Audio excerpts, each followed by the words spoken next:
Good afternoon, everyone. I am so sorry I'm late. I did a little overtime at work today. I'm 18 minutes late. So sorry. I know I scheduled it at the scheduled time, but yeah, I am really sorry. Um I'm really, really sorry. And maybe I have to owe you guys and gals an extra hour or two or three. Uh, but anyway, yeah, it is June 12th, 2026. My name is LT9K. I am your gracious host. For every week, we do this, we hang out, we do some content. Without trying to get into fucking YouTube's hair or annoy the shit out of this AI bot. Um, you'll hear impersonations, probably get a lot of that. Yeah, we're here, we're ending a week. Um, all this news is crazy as shit. But hey, when we're here, we're here. Try to get a big audience. I am over 1K subscribers. And hey, today we got a new subscriber, my fellow surfer, Anna Loves Riley. Welcome her. She's my first shout out today. Other shout outs today include the reference frame. Um, let's see, the Cheek um, Donald James X, um, Boku, Real John Lithium, and Wanda. Good to see you all. Thank you all for coming. Anna Loves Riley is my new subscriber. Welcome, welcome. Juneteenth -7. Juneteenth -7. Hmm. If Juneteenth -7 would be June 7, oh my God, I can't think of that fucking name for Juneteenth. But anyway, Juneteenth is coming up tomorrow, I think. Gotta check that calendar. Let's see. Juneteenth is. Let's see. Juneteenth is actually next Friday. You know what? I'll probably do Juneteenth. Yeah. Next week. So yeah, Juneteenth. Why don't we celebrate Juneteenth next week? With some Juneteenth content next week. And yeah. So and also this week we're gonna celebrate 1 year of me streaming. Since I found out my very first stream just turned 1 years old. um that happened right before Juneteenth. So yeah, I've been streaming for a year. The very first stream, right before this very show started, which was an one-off program, was me doing my very first AMA. And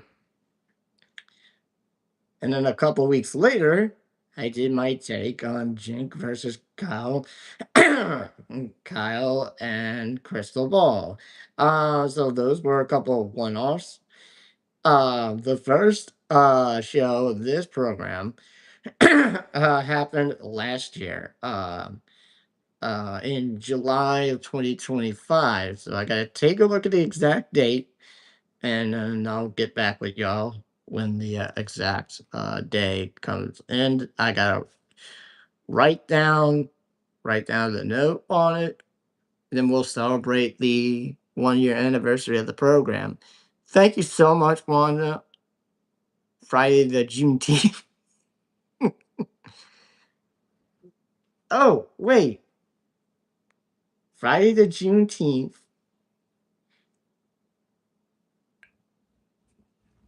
Oh wait, Friday the Juneteenth. What? Oh God, damn. Hey, I know usually TYT, who sucks ass, loves to take Juneteenth off, but hey. But like I said, we'll watch some Juneteenth content next week. Learn about the history of Juneteenth, because we all know it traces back to the last to the ending of slavery in Texas. So we'll watch some Juneteenth content next week, like I said. But we're celebrating 1 year of me streaming this week. But with that out of the way, I think we got some things to discuss. Um, First thing on the docket. Um, so if you weren't watching the Leftist Mafia last night near the end, Rusty, welcome in. Thank you so much. If you were not watching the Leftist Mafia last night, you may have noticed that Matt Bender's streams were taken down. Why? Because YouTube's yeah, you missed it. Yeah, you did. Anyway, uh Matt Bender's streams on his main channel and then on his second channel were taken down because of YouTube's fucking AI bot thought that he had a fucking gun on him over the term of service rule of a fucking rifle or gun on stream or something. They basically pulled a Brandon on him. Humanist Report was still up. Ariana was still up. Lance was still up until at least 9-ish my time, 8-ish on the West Coast. Oh no, 8-ish on the West Coast, 9-ish in the mountain, 10 o'clock my time, 11 Eastern. Uh, yeah, and yeah, Humanist Report and Ariana Jasmine were still going. Those were the only channels that were still going. Um, if I look back, oh crap. Uh, yeah, get your shit together, YouTube. I mean, it's fucking ridiculous. I'll get my take in a second if you just hold on. Um, yeah, and also Rebecca Bazor was still up. Yeah. Oh shit. Looks like Bender won. Oh shit. His stream is back up. What I'm looking at. Look at this. Look at this, folks. His stream is back up. Mm-hmm. But not his second channel. I don't know what the hell they did. I don't know what the hell they did, but that's really fucked up. I saw that Kowalski was saying that Plattner discussing all that this Bobby got heated on the majority report today. I tried to ask, but he didn't respond. Oh, yeah.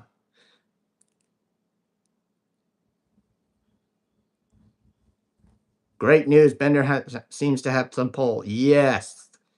Yes. And yeah, I think Bender won his appeal. So YouTube got its ass handed to him. I was just about to get back to him. David and Lance left early. Yeah. So the stream last night went for at least, if I could say, almost 4 hours last night. Um, Lance's feed went on for 4 hours and 20 minutes. Okay, so, but I'm about to give my take. The Plattner debate was not that heated. It was more in chat that things got a little heated. Oh, yeah. Yeah. Okay. Um, But anyway, let me get my take.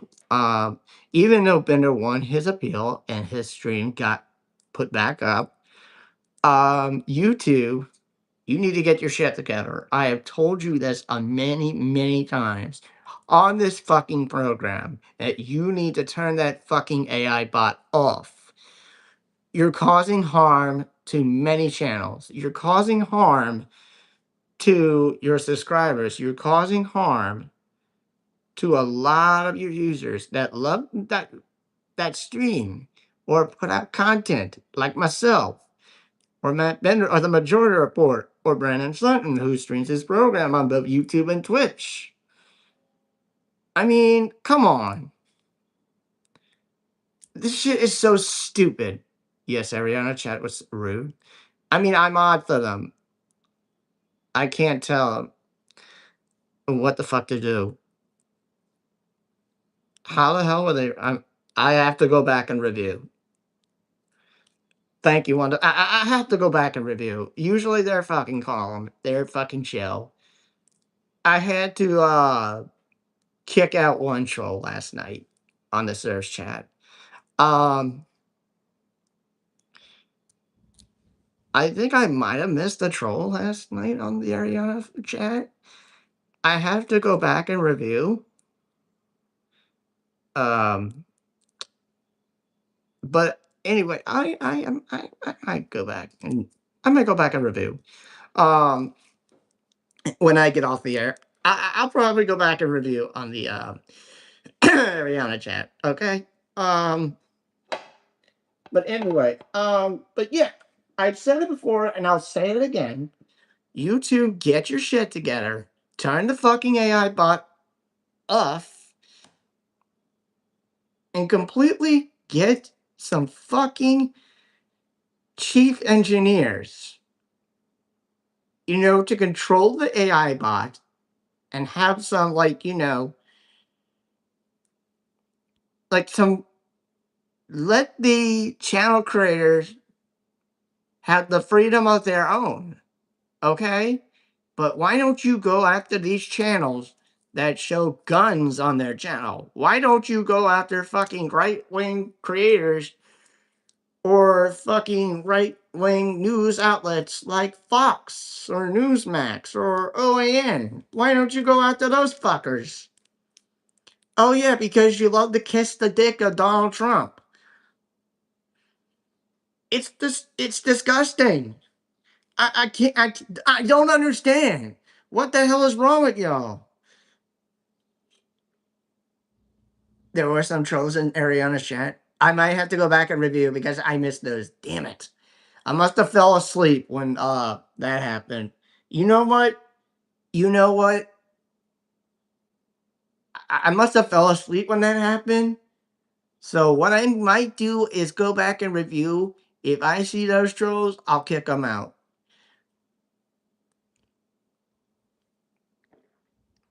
But again, YouTube, get the balls to hire some fucking cheap engineers.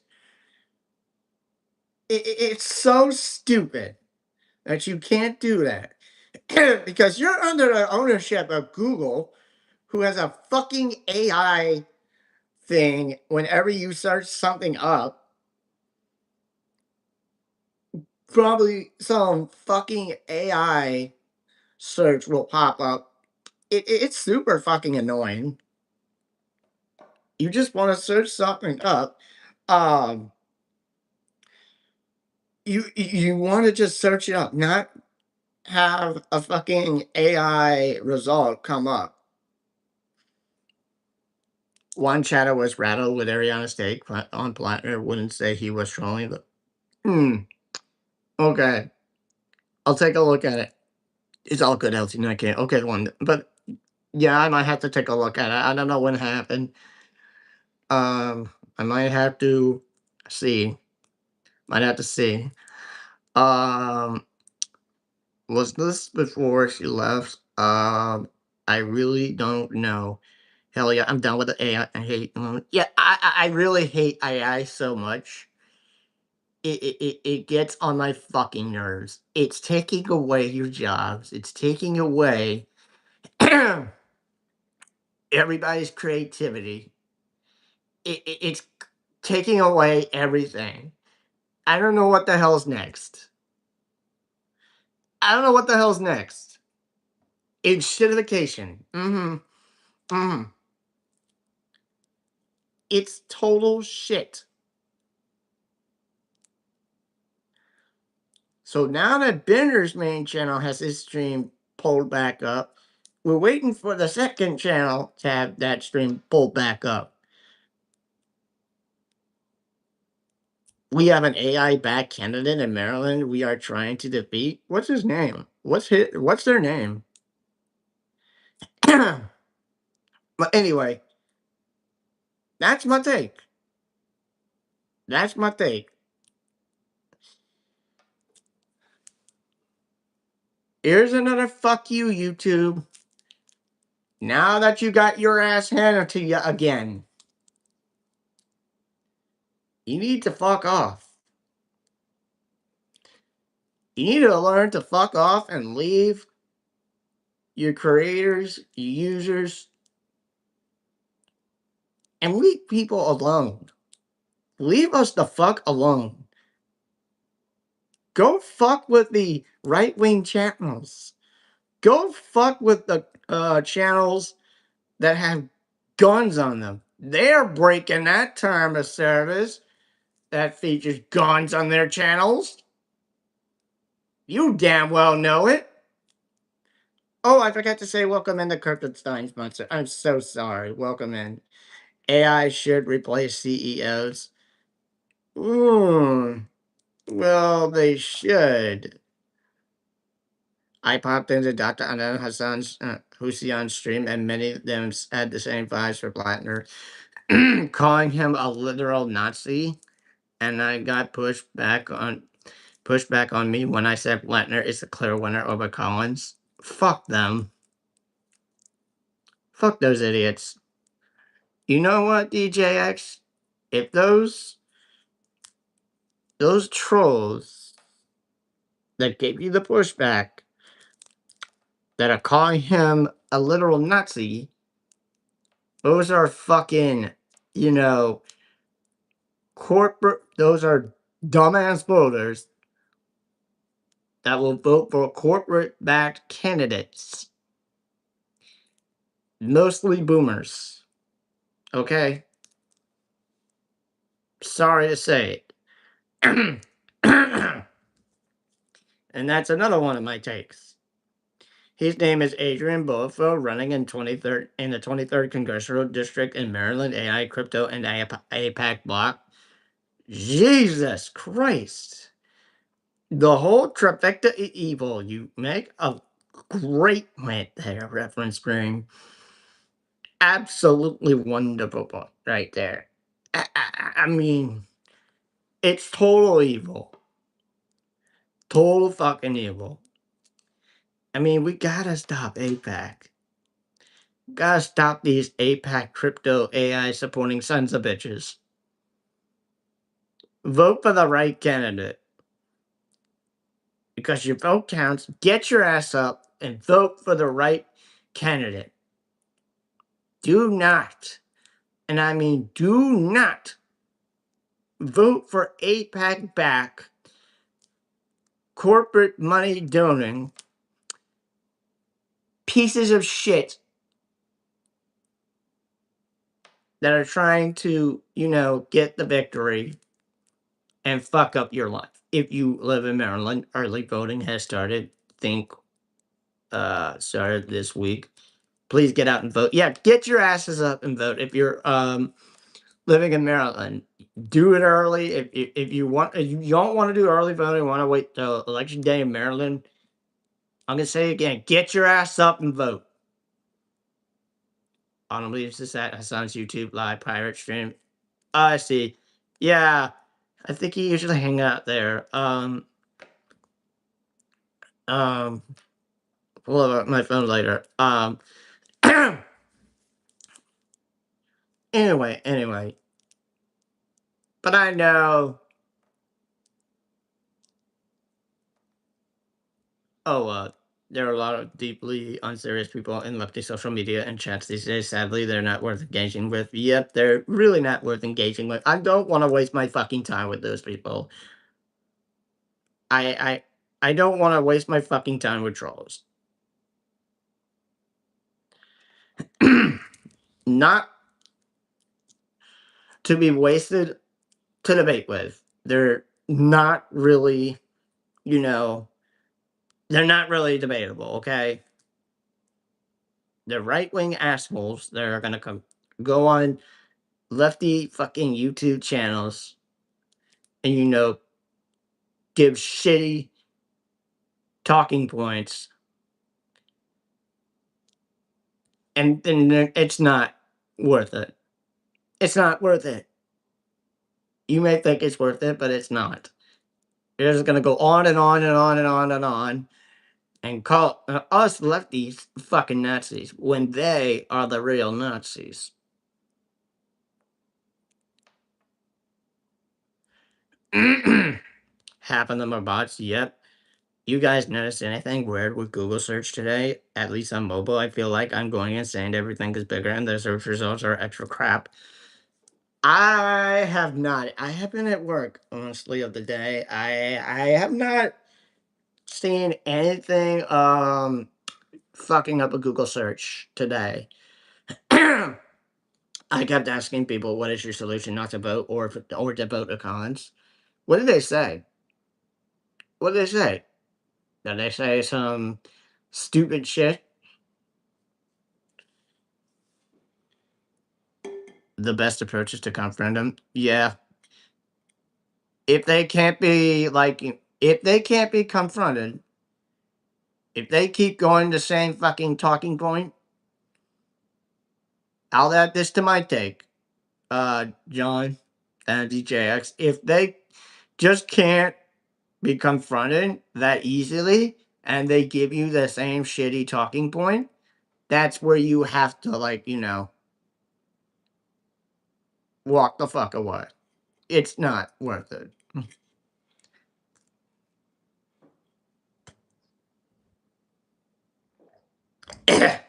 I just asked Google for a simple statistical information. It's been pretty accurate for me.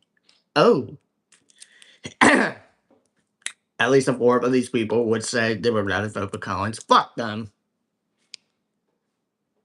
It's because, well, if you understand, four of those people that said they would rather vote for Collins, maybe it's because they believe in that made up story of Plattner having a sexual relationship with a young female, which is not true. Not true. I'm sorry to tell you that those idiots are going to vote for Collins. That story is not fucking true. You're being duped. It's all fucking make believe. It's make believe. It's made up. Plattner never had inappropriate contact with any young female, what of sorts. You're being fucking duped. Do not believe in that shit. It's made up. It's made up.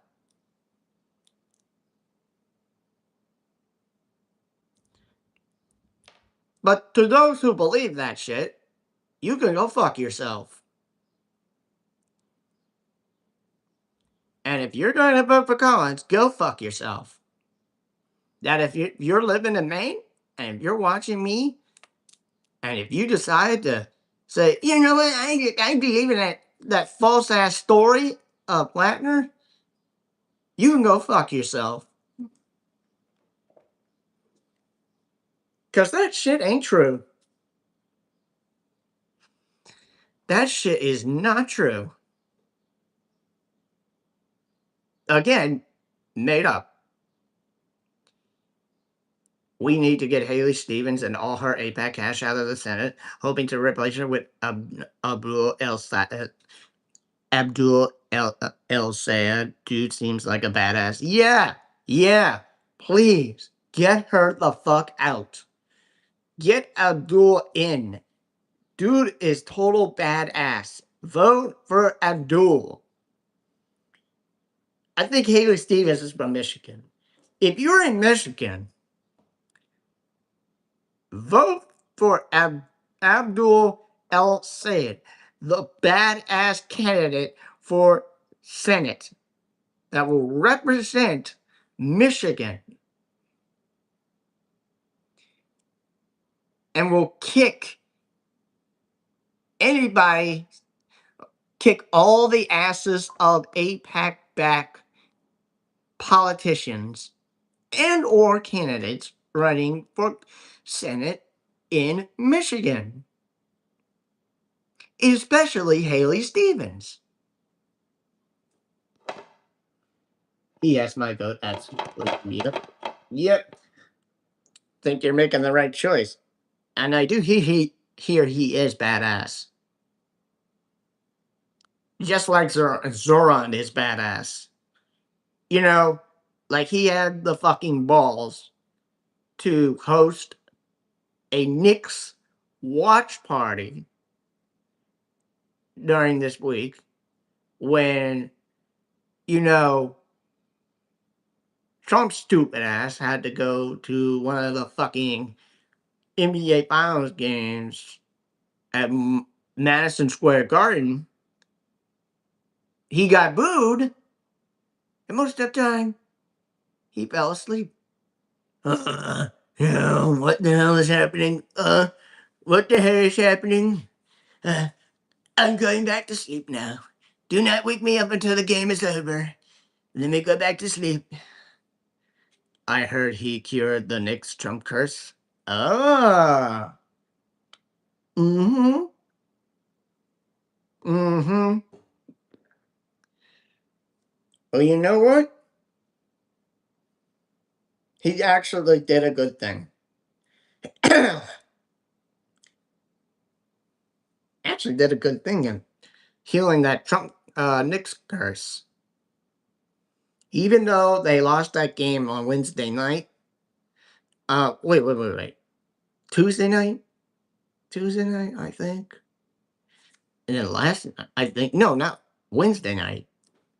Knicks won in dramatic fucking fashion.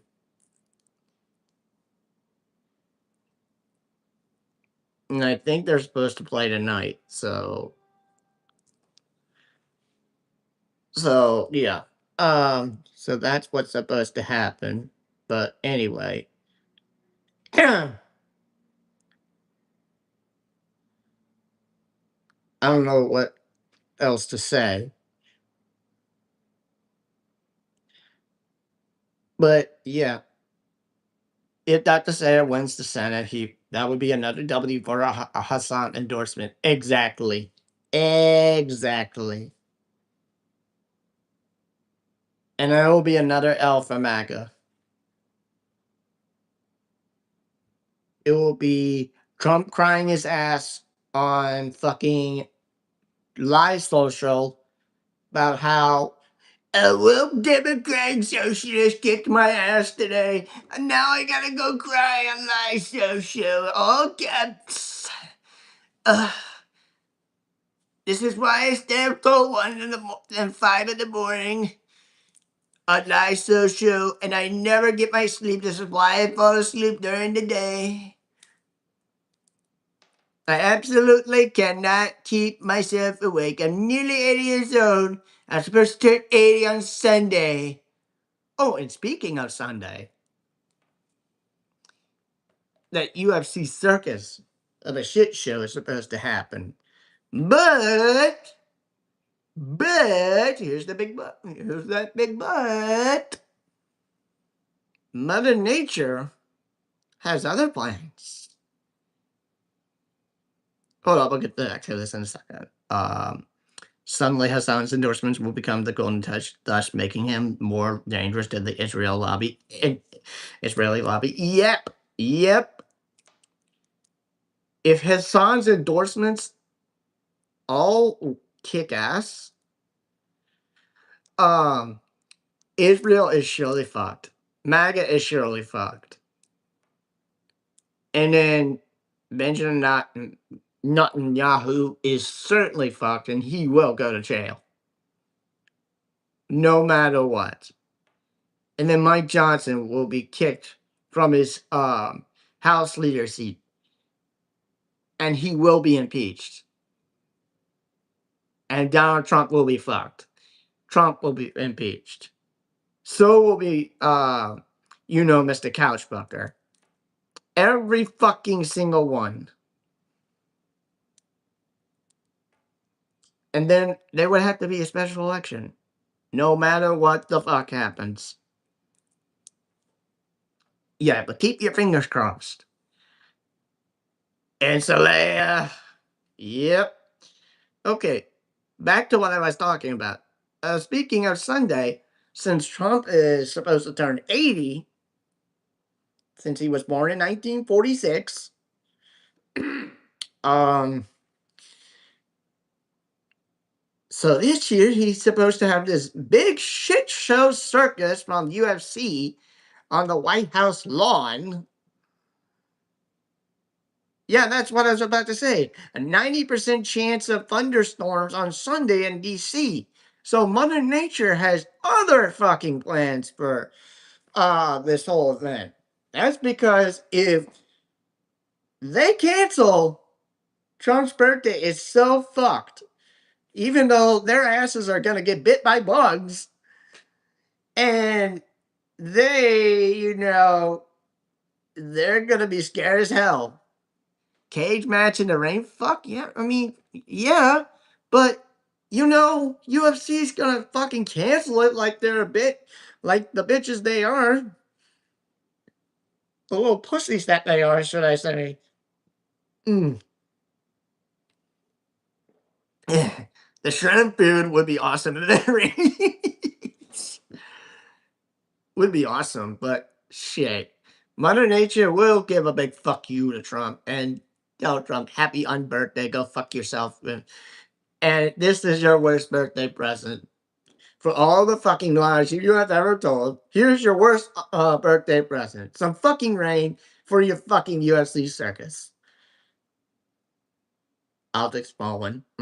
Me too. I think they will fight in the rain. It would be an opportunity for them. Not really. UFC's gonna be a pussy and cancel.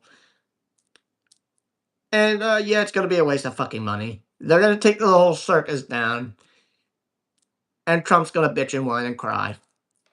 It's gonna be the worst birthday that he'll ever have. So it's gonna be a shit show. That would make them look bad. Yes, yes, make them terribly fucking bad. But keep your fucking fingers crossed, folks. Um, if they cancel it, if they cancel it, it'll be a small win for us lefties, and it will be an L for MAGA and Trump.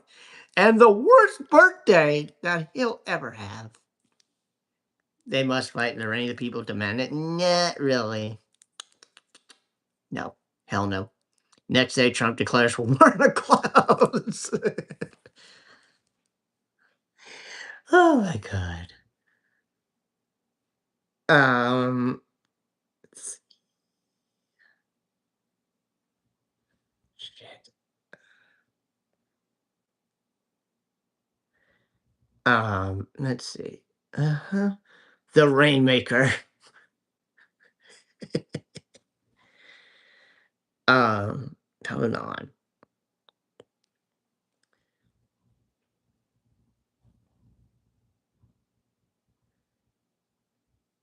Okay.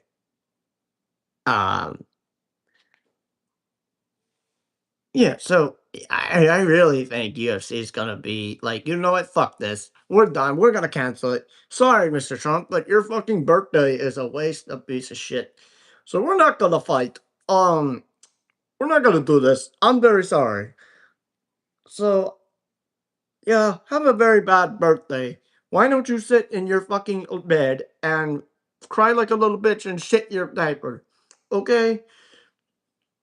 Yeah, so go have a very bad birthday.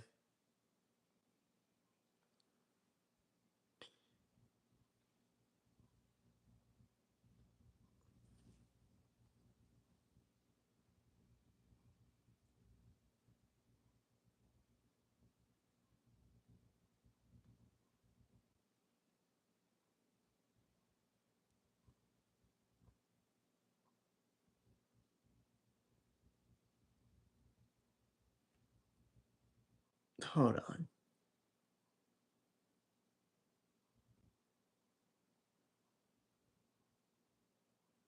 Oh no. Shit. According to TMZ, asshole Dana White says, he says he vows that UFC Freedom 250 will happen no matter what.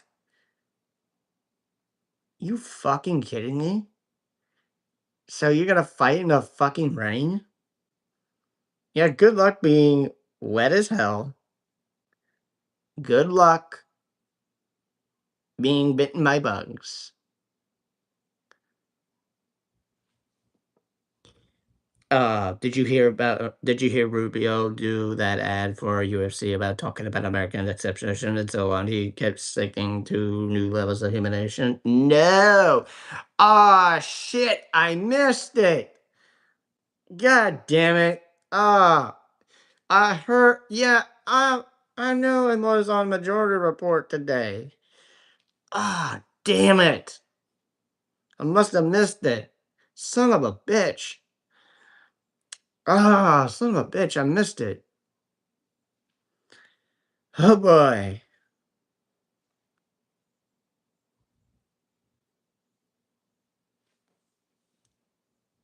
Damn. Micro Rubio.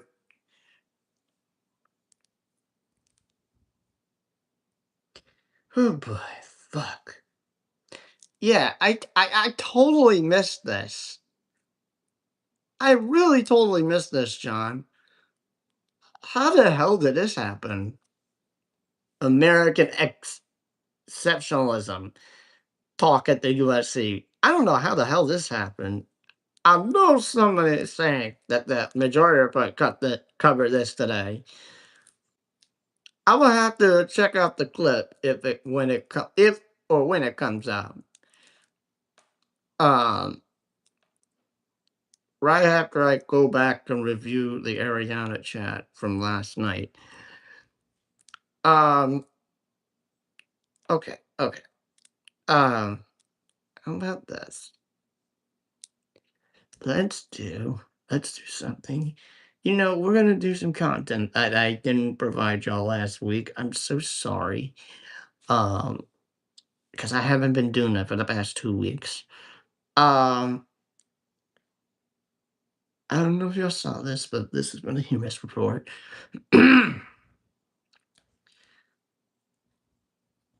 Rogan pairing up with Trump to keep you quiet, to shut you up about the Epstein files. Hey, Stasha, welcome in. Hey, look, oh, I came in opening two windows of you, and you sounded like a supervillain or something. I'm sorry. I'm sorry. Actually, you know why I was talking about the streams? Um, um, about what happened last night for when Bennett got his two streams taken down at the leftist mafia. But but you Matt Bender won his appeal, so his leftist mafia stream on his main channel got put back up, but not on the second channel. Just yet. Just yet. And I know some people are saying that there were a bunch of fucking trolls in the chat. So the problem was I fell asleep. So I have to go back and review when I get off of the stream. Okay? So what am I gonna do now? Yeah. So I did fall asleep. Because basically I was that fucking tired. Um they're taking down Trump's name from the Kennedy Center right now. Guess the judge handed Trump's ass to him. They seem like they don't have any plans of canceling the even. All systems are go. They say they have a contingency plan for possible weather events. You mean they're gonna move this shit to like an inside venue or something? What the fuck are they gonna do?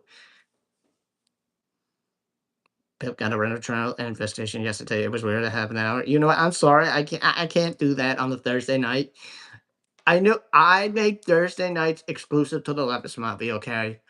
I can't do every other stream on a Thursday night. I dedicate that exclusively to the Leftist Mafia. At the Leftist Mafia GNN, Thursday night is exclusively Leftist Mafia. They're gonna put a tarp up or something like that. Well, fuck that. Mm. Like, basically, fuck that. Mm. I feel bad. I missed the last few Leftist Mafias, but sadly, evenings have been a bit busy this month. Hey, why don't you try coming next week? Because I know you give uh super chats into Mike's chat, John. I know you're super generous in that chat. Um, Looney the Omni mod? Yeah. Let's go. We have another phone, so it didn't get bad. Okay. I didn't want to get fucked again, so you know what? I just didn't want to go. Because like a troll bacon went off for a half hour super bizarre. Let me do this. Son of a bitch. Okay.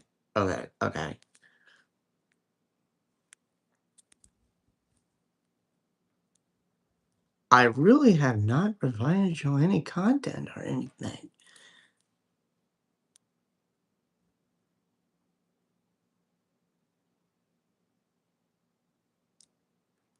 It's too bad Let This Mafia is just on at a bad time for me. What? When does it come on for you? Are you in a different time zone? Are you in Canada? Where are you on?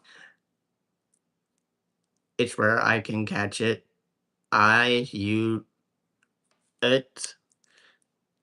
IUT like 5:30 or so. Oh, you're in the West Coast. That's not 5:30 in the morning? No, that's early. That's early, Sasha. You must be on the West Coast.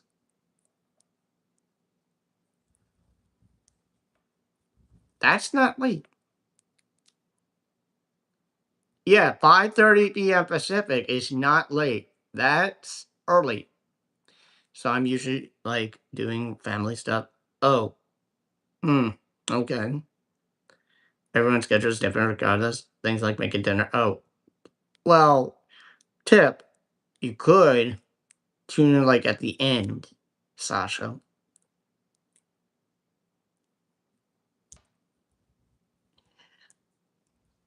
Well, you could. Just saying. Or me and my parents watch TV and movies in the evening. You could watch it on demand. Could watch the shit on demand. I mean, just saying. You're right, I could try harder. Yeah, try harder.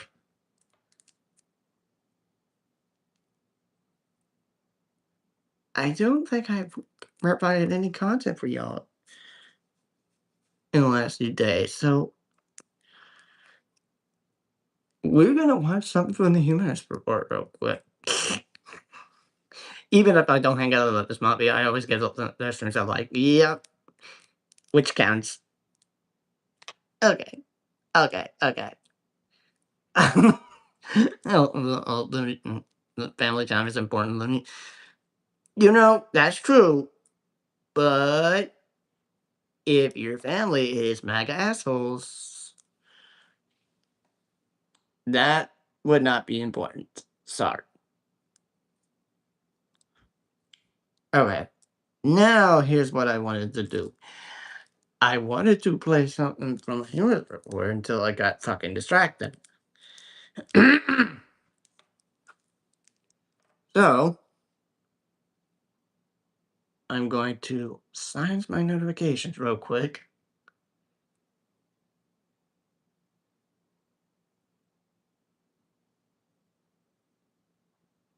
And then we'll get started. All right. Turn the brightness up.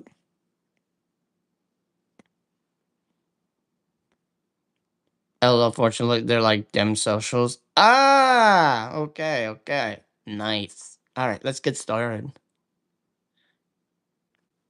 Oh, So, the New York Times just published a lengthy report from Maggie Haberman and Jonathan Swan that gives us a behind the scenes look at the sheer panic and paranoia that consumed the Trump regime at the height of the Epstein scandal last summer. And even though I don't think any of it was particularly surprising, it was still really fascinating to me because it paints a vivid picture of Donald Trump's minions and how they operate and gives you a sense of just how naive, incompetent, and amoral these people really are. You also learn about the depths that they were willing to stoop to in order to do damage control for Donald Trump. And interestingly enough, you also learn who they were willing to enlist in their propaganda effort. And Joe Rogan's name came up multiple times in this piece. So did Donald Trump's. Seemingly because the Trump regime saw him as an extension of themselves, which is embarrassing for Joe Rogan and all of his fans, assuming he still has fans in 2026. Oh, so Nachike, what happened was Mike redid his set.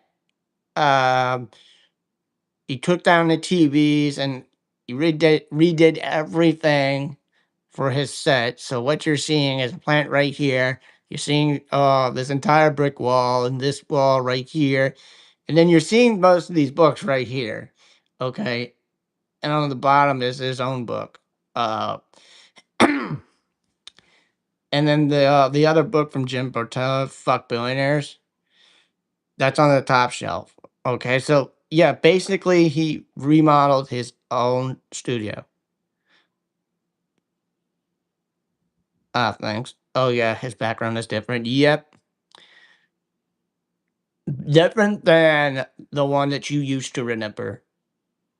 But to give you some context, nobody on Trump's seemed to care at all about the substance of the Epstein files. Rather, they treated it like it was a public relations issue, yet handled it with the severity that you would expect from a fucking national security crisis. I say that because they frequently met in the secure bunker in the Situation Room, the same one, by the way, where this photo was taken of Obama's team during their mission to take out Osama bin Laden. That is how serious they were taking this PR crisis.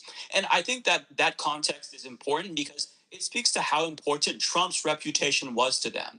And that is a recurring theme throughout this piece. And the article never explicitly states this, but the subtext is that they had to make him look good to stay in his good graces. It was their main job, essentially. That's what they were there to do, not advise him on how to represent and serve the American people, but to make him look good.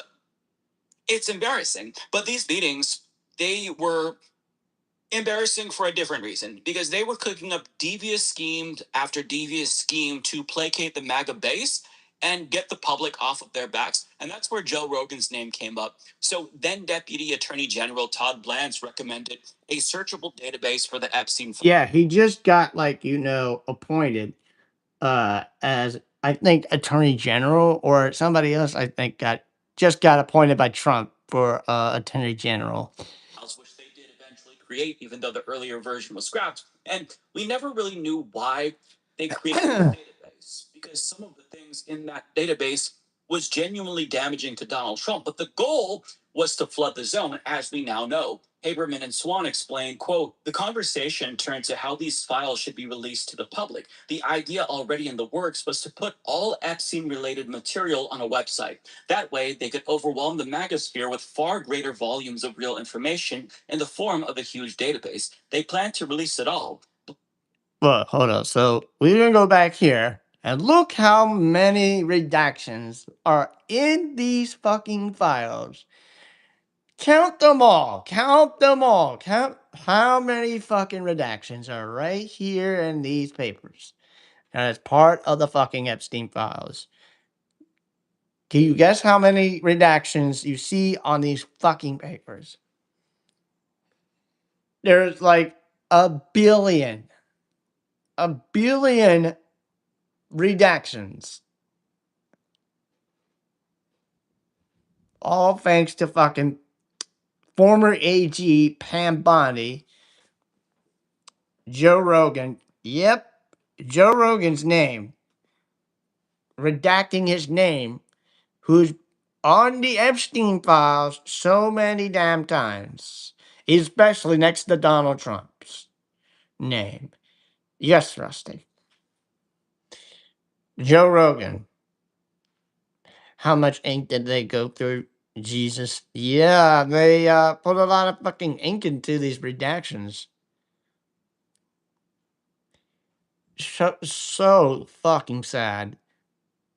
Even though MAGA is still fucked for not releasing the entire unredacted version of the Epstein files, they really still don't give a fuck. They want us to shut up about the Epstein files and think everything's okay when it's not okay. It's not fucking okay. It's not cool to be a pedophile, okay?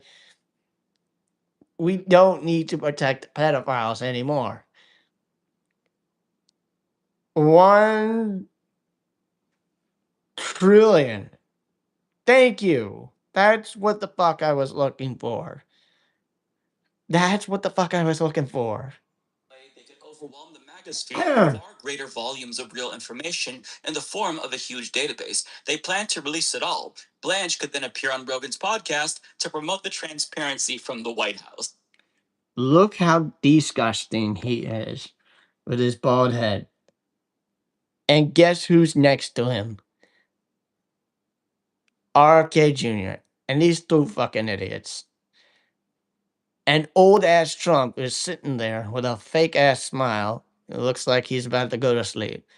Look at my fucking smile. I'm so tired. Okay, will you please take over and sit down in this chair? Oh no, Rogan, why don't you sit down in the chair? I can't trust this fucking chair. I'm gonna go to sleep. Yeah, sure thing, man. It's all cool. I'd like to be a president for one fucking day. Okay, you could be my vice president, man. Well, sure thing. I love to be vice president over the HHS. I don't know science anyway, because I'm a quack doctor anyway. I don't give a fuck about the health anyway, because I'm such a dumbass. Even though I'm just a fucking lawyer. God, I'm a goddamn lawyer for a reason. Lawyers do not know health or medical conditions or problems. I only know how to cut a bear's penis, fuck a bear in Central Park, cut a raccoon's penis off, create a sexual poem, create a gay porno with Kid Rock, and pick up and eat snakes. And watch Trump shit his diaper in the fucking Oval Office and scream my head off at my testimonies. So you can see how Rogan is integral to their plan to placate the mega base. And to be clear, around the time when they were considering this particular strategy, it finally became evident to most of them, after a lot of denial, that the Epstein scandal. Oh, Jesus. Tammy R. Peterson is in the chat. Looney Tunes 9000, say a prayer for my husband right now. No, never. I will never say a fucking prayer for your husband. I will keep impersonating you and your fucking husband. Oh, bloody hell. I don't want to hear him say a prayer. Let me fucking die already. I'll send the racist whales to attack you, Tammy. I don't care. Uh, you and your racist ideas. What? I wish you would have joined the nuns already. I don't give a shit about you. You and your stupid ideas. Clean up your room and then get the hell out of my house. Even though my dumb daughter does not know how to provide a health update on my situation. That's because she's becoming a woke moralist like every other woke moralist. Say a prayer, bucko. You really are something, wise guy. You really are fucking something. Scandal wasn't going to go away, so they had to do something to satiate the demand for more information from MAGA diehards. And even though they didn't go with the original version of their database, they did later release one database with thousands and When I asked another kid about porno. thousands of documents, many of which were heavily redacted. But nonetheless, there was still a lot of damning things in that database like Donald Trump that people found. And I remember asking myself at the time, why would they do this? And I suspected that it was either due to incompetence or because they wanted to overwhelm people by just releasing a bunch of stuff at once in order to dilute the potency of the most scandalous revelations. And it seems like that was indeed their goal, which they then topped off with an appearance on the Joe Rogan Experience to jerk themselves off about how transparent they were being after months of zero transparency. It is quite the revelation.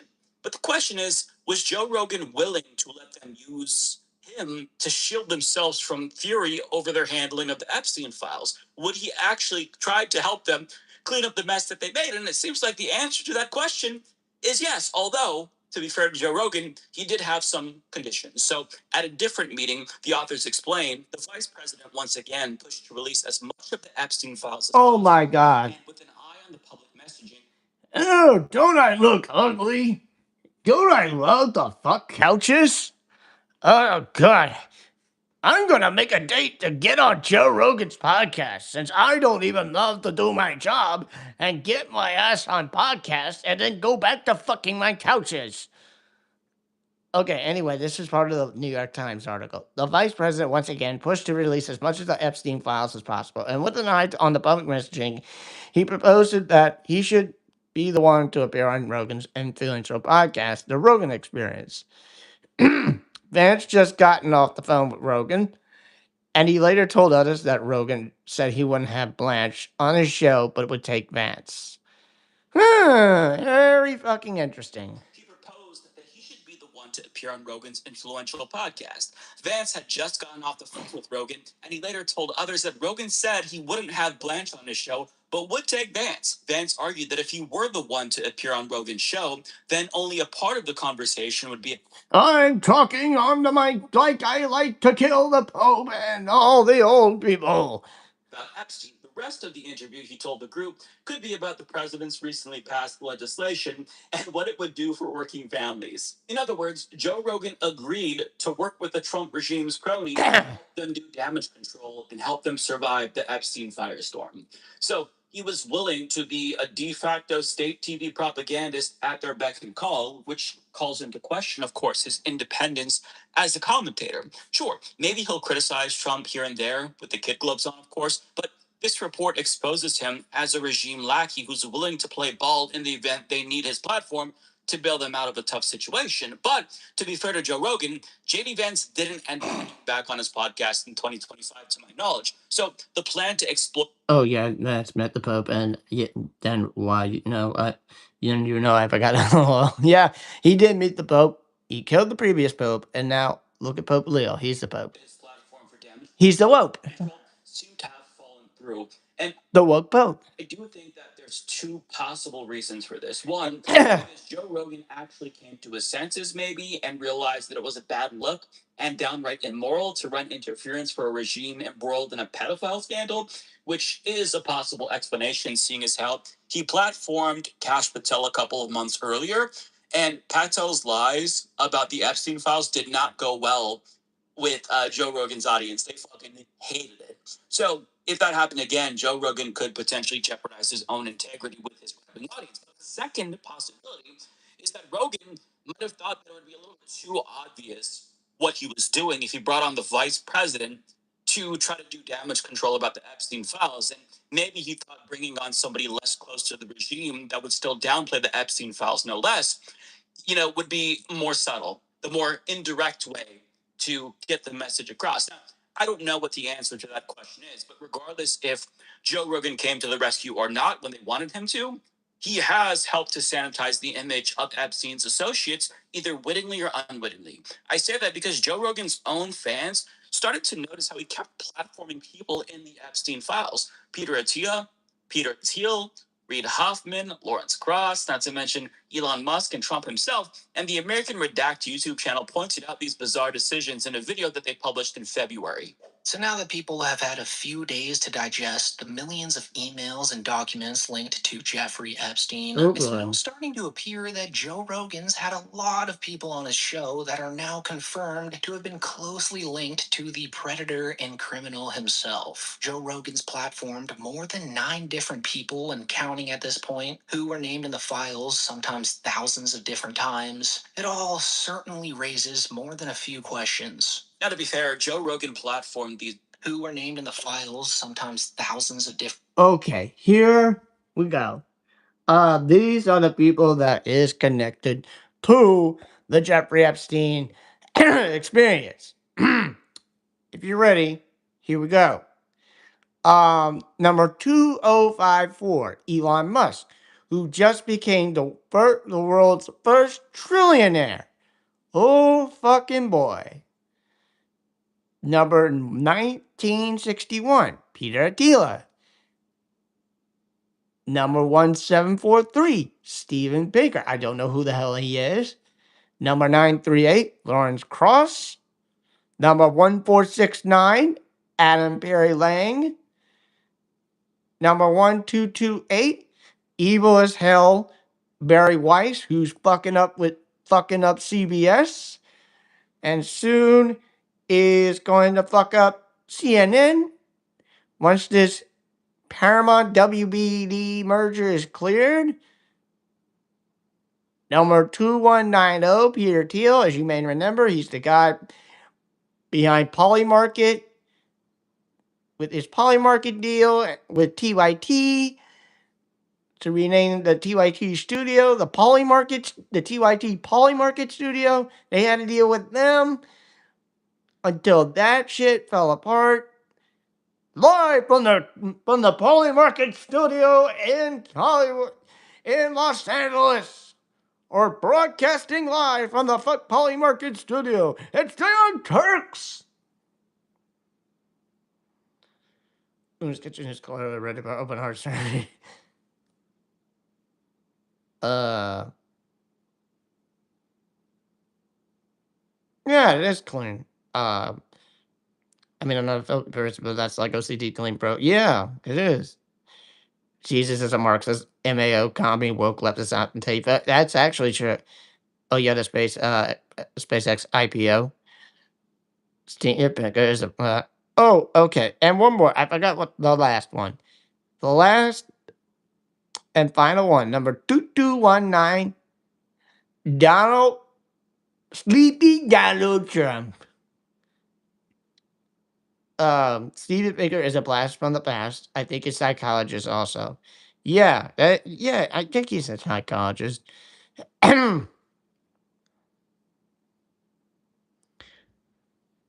I sometimes go in the kitchen, okay? But yeah, this guy, I think he is a psychologist. This guy is the one who fucked with DYD and had the naming rights deal to sell the studio rights, naming rights to Peter Thiel and his Poly Market until that shit fell apart.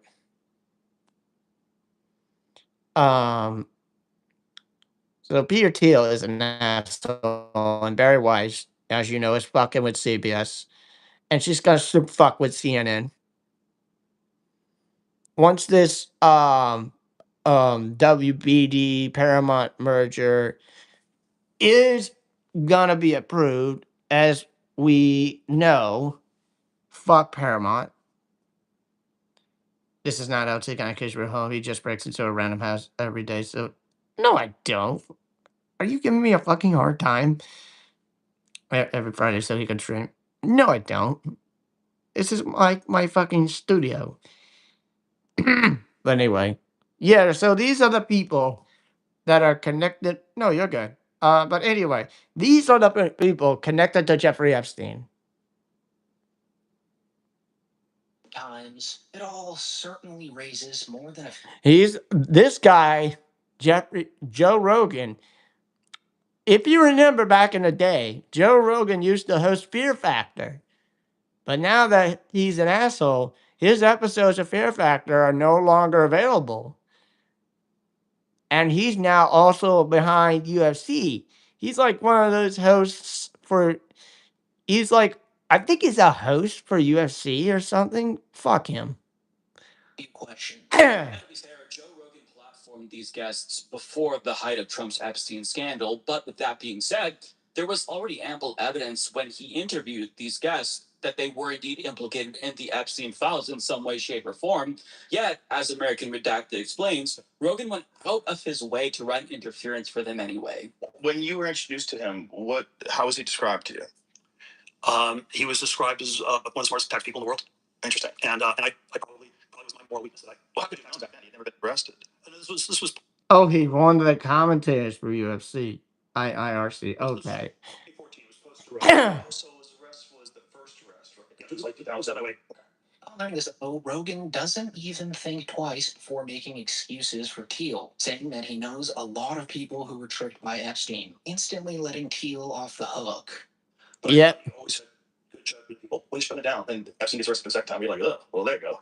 I thought a lot about it as a result. Yeah, I'm sure. Jesus Christ. Well, he tricked a lot of people. I know a lot of people that met that guy. So that right there is the very reason why so many of these elites just love going on Joe's. Yeah. So what Mike is showing us a clip from the channel called American Redact. I think it's good shit or something. Fuck yeah, talking heads. Yep. Podcast. Because Joe's best friends with whoever's across the table with him that day. And he was probably. Yeah, like fucking Alex Jones, for example. Oh, I'm best friends with Joe Rogan, you know. Well, you know, he's my best friend. Sometimes I'll go on his show. I'll promote my show on www.x.com/Alex Jones. You come see it. Now that NFL was shut down and bought by the woke onion.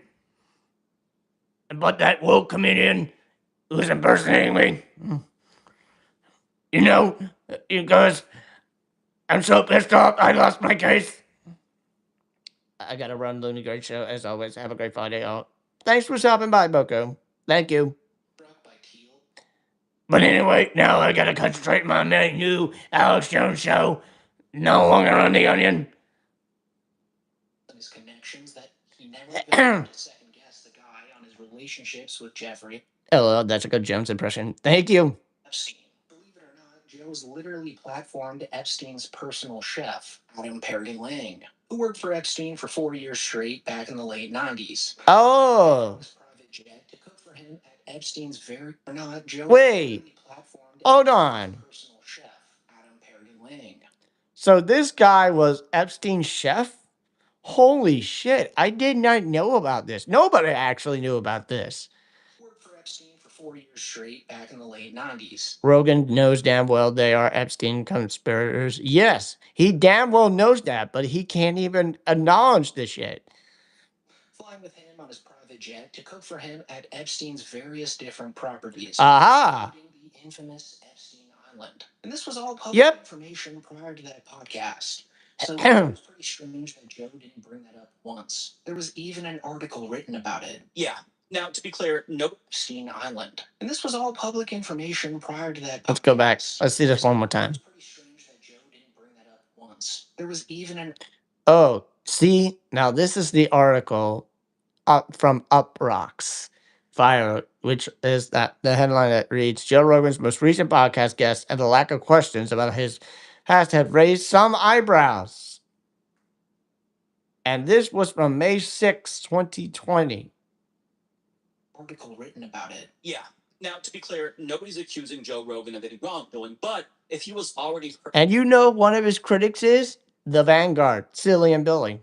Friends with so many Epstein clients or associates, it's not surprising that JD Vance would see Joe Rogan as a useful idiot that would also willingly sanitize Trump's image as well, since he already did that for Peter Thiel and Peter Attia, presumably for the love of the game.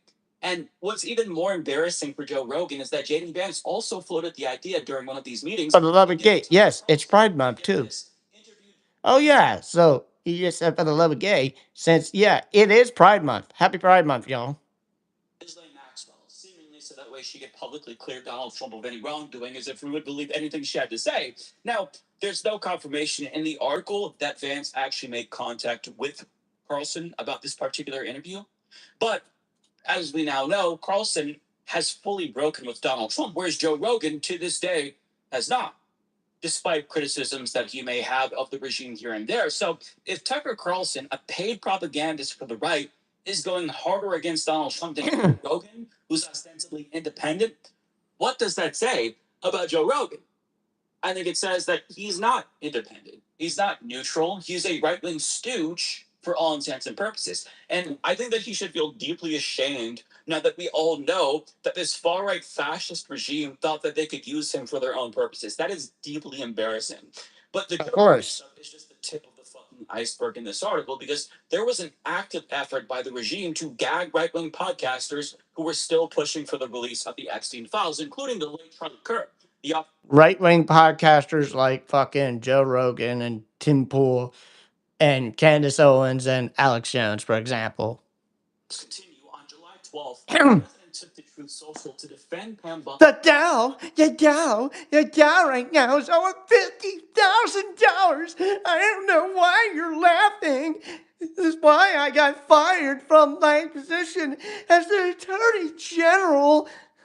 Against criticism and to urge his boys and gals to stop wasting time and energy on Jeffrey Epstein, somebody that nobody cared about. More on this in a moment, by the way. Trump told aides he was very unhappy with some of his most influential supporters, including. Where's the tripod? It's coming. Charlie Kirk, Tucker Carlson, and Megyn Kelly, all of whom were publicly urging the administration. We are Charlie Kirk! To come clean. Kirk had held a Turning Point USA event the previous day that turned into an Epstein grievance fest, with one speaker after another bashing Bondi over her handling of the situation. Trump had called Kirk and scolded him. And Trump's previous day that turned into an Epstein grievance fest, with one speaker after another bashing Bondi over her handling of the situation.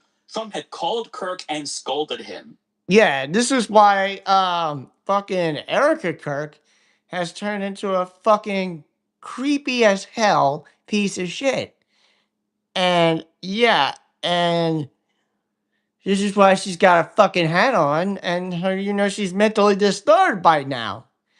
Ever since he died, she's turned into this disturbed Karen who speaks like this now, and when she makes her appearances, she has to act like a creepy, disturbed Karen.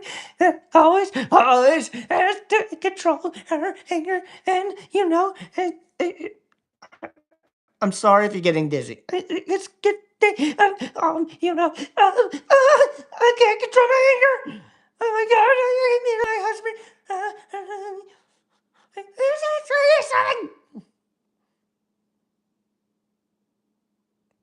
Oh my God, what's going on? See, that's how she speaks. Like the goddamn Karen she is. And Trump's pressure seemed to have worked, because days later, Charlie Kirk made this announcement on his podcast. I'm done talking about Epstein for the time being. Can't release the file. To shut up about. I'm gonna trust my friends in the government. I don't need you to listen. I don't need you to listen to Charlie Kirk. He's already dead. Epstein, but when he did this, it didn't always work as it did with Charlie Kirk. He also pressured Marjorie Taylor Greene, as we now know. He told her that they can't come out, can't release the files because The reason why I skipped the Charlie Kirk segment is because I don't want Erica Kirk getting on my ass. And so if she finds out that I played a Charlie Kirk segment, she'll fuck me so hard with my stream.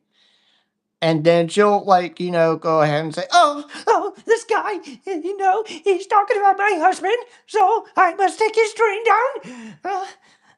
So I'll sue his ass in court. Talking about my dead husband. Whoever the hell this guy is, I'll fucking sue him in court. How dare him? How dare he talk about my husband like that?" Yeah, so to be fair, I did have to skip the Charlie Kirk thing. I don't want Erica Kirk getting on my ass. Fuck, it hurts fuck her. She's so stupid. his friends. And him probably. He didn't say that, but if you read between the lines, that's part of it. Because when has Trump cared about anybody but himself? Now, on top of that, before the Wall Street Journal released their story about Donald Trump's birthday message to Jeffrey Epstein, the article talks about how he did everything he could to bury that story. He threatened to sue them, which he later then did, and accused them of hating America if they published the story.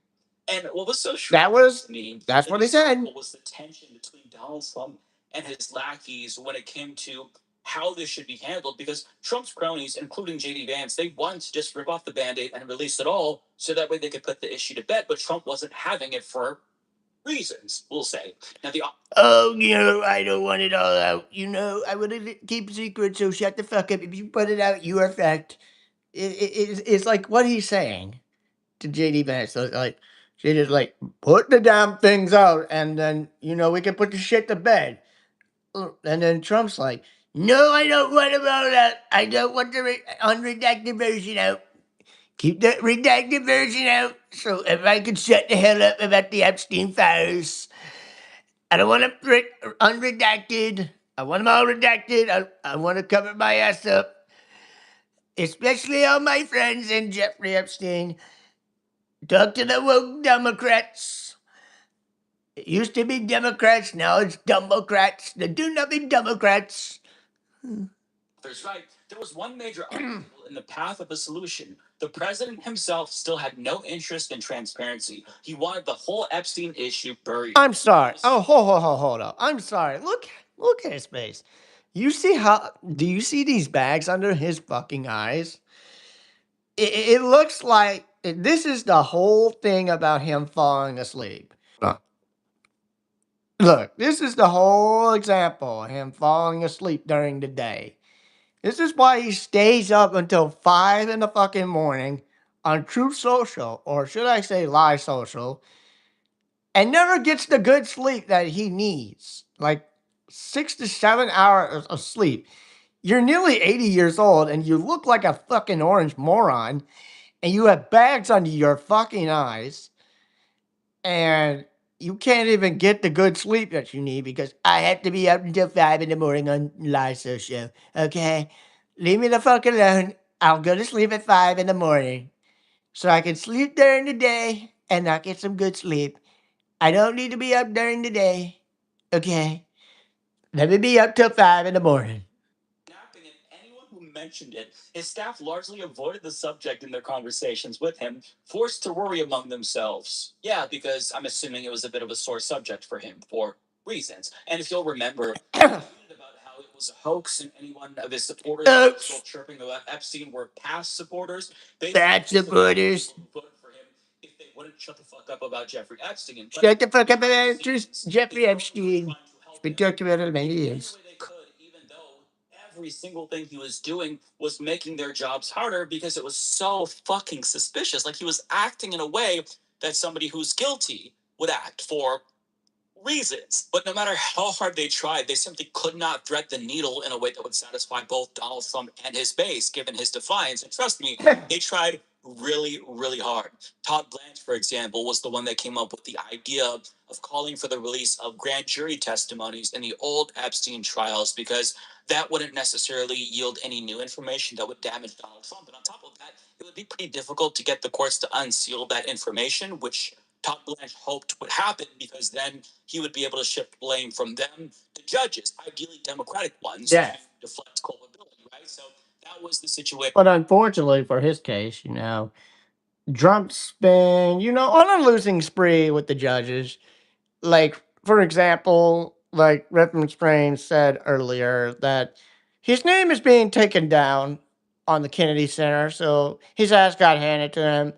And, other things that his ass got handed to him by the judges. So he's going to continue to get super fucked. Just wait till November when we get to the midterms. When we get to the midterm elections for Senate and House of Representatives, when we elect new people or the same old fucking people again, if there is a blue wave, if there is a fucking blue wave, and the right people that we want in office are voted in, Trump's ass is fucked. And so is everyone in the MAGA base. But keep your fingers crossed, folks. We still have a few more months left until the midterms. And we still have a few more states to get to their primaries. Because the last states, I believe, to have their primaries, I believe one of them is Michigan, which theirs, I think, is in August. So I'll take any hope these days. Available these days, yeah. Me too. So I think Michigan is one of those states that is the last one of the last few states to have their primaries before the midterms.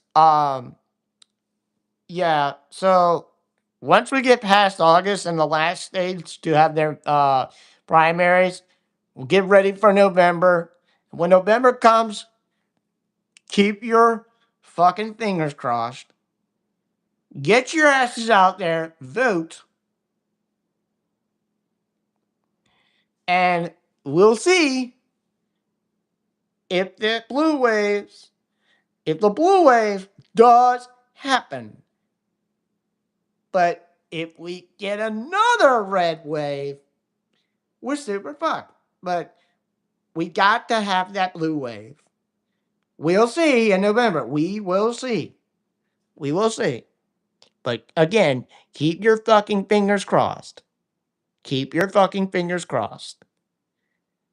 Let's continue. He was trying to come up with. But I mean, as you now know, none of those attempts to placate the base worked.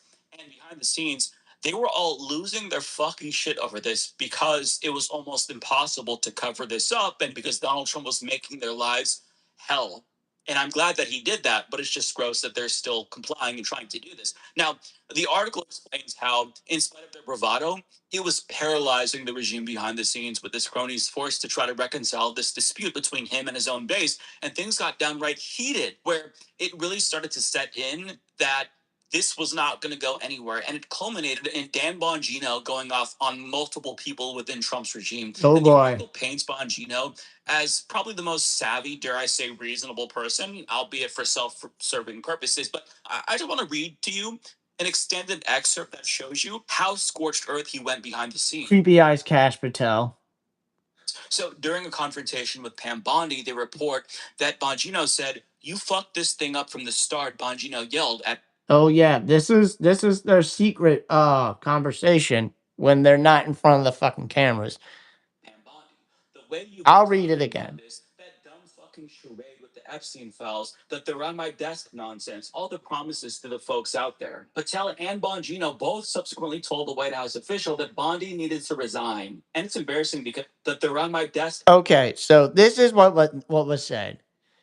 Bongino yelled, "You fucked this thing up from the start. The way you've been talking about that dumb fucking charade with the Epstein files, on my desk nonsense. All the promises to the folks out there, which have been lied to. And yes, Creepy Eyes Cash Patel, who once had a drunk beer session with Team USA hockey team, and Bongino both subsequently told a White House official that Pam Bondi needed to resign, and boom, she got fired. Nonsense. All the promises to the folks out there. Patel and Bongino both told the White House official that Bondi needed to resign. And it's embarrassing because the original memo that kind of started this shitstorm in the first place, Bongino didn't support that, but Patel was like, it's not a great idea, but go ahead and do it. So he's trying to bury her for something that he could have stopped as FBI director. Which means she's being thrown under the bus. But to get back to Bongino, he was so pissed off that he leaked the story to ABC News, and then they caught him. Fake ABC News. Fake ABC News. We all know it. While Trump's chief of staff confronted him about this days later, to which he responded, I'll tell you what, Bongino replied, I'll give you $100,000 cash. Whoa! Walk out to the West exec, put that reporter on speaker, and get him to admit I leaked it. $100,000. While snapped back, well, we all got ourselves. Rat fight. I got a bunch of amigos, gotta build some dinner and head to the gym so I can crush capitalism between my thighs. Okay, yeah, do that. And have a great workout. Thanks for stopping by, Cookenstein. Have a good workout. To this, Bongino cut her off. No, no, no, no. We didn't get ourselves into anything. I warned you guys. Well, we all gotten ourselves into this shit. That's what is what they're saying. Time, and you ignored me. And exactly what I said was going to happen happened. And now you're pretending I was in on this. I was never in on this. Bongino's aggressive response to Wiles startled others. She was the White House chief of staff, essentially a stand in for the president. Wiles put Bongino on the spot. Going forward, she said, we're all in. With the gerrymandering right-wing Trump allies behind Dominion voting system, Supreme Court repealing the Voting Rights Act, law for against polling places, FBI, etc., and so much more. Hope is scarce. Yeah, unfortunately, I gotta agree with you. But if there is a silver lining of hope, again, if there's that blue wave, MAGA is fucked, Trump is fucked, and every single member of his administration is fucked. If there is a fair and free election in 2028, if we get the right candidate in 2028, if there is a fair and free election in 2028, it will spell the deathbed of MAGA. And when Trump dies, MAGA dies. All going to agree to me. Are you in or not? No, I'm not, Bongino said. This is not my plan. I'm not part of this going forward. Forget it. I'm out of here. So yeah, Bongino's like, he's telling them like, nope, fuck this, I'm out. I'm out. You could go, you all do, you do this. Bullshit. Fuck y'all. I'm out. Stormed out of the Situation Room and onto West Executive Avenue, where he climbed into the back of Patel's armored SUV and directed the driver to take him to FBI headquarters. I would have loved to be a fly on the wall during these arguments. Now, in some They're all in. Yep.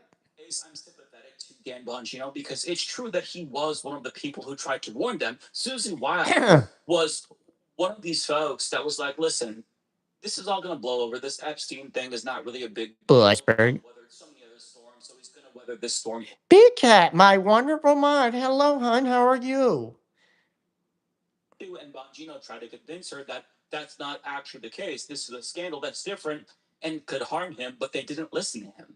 So It's been a long time since you were in my chat. Understand why he was so frustrated because now he looks like shit because of the administration's mishandling of this. Now, there was speculation at the time and hope among Bongino's friends that he would resign at that point when they had that argument because he felt like he'd been thoroughly discredited because of the regime's handling of the Epstein files, rightfully so, seeing as how he was one of the people who Trump the loudest about Trump releasing the Epstein files before he worked for the regime. And he later lamented how he basically lost everything. He gave up everything because of the way the regime handled the Epstein files. He gave up his $1 million podcast to work for Donald Trump.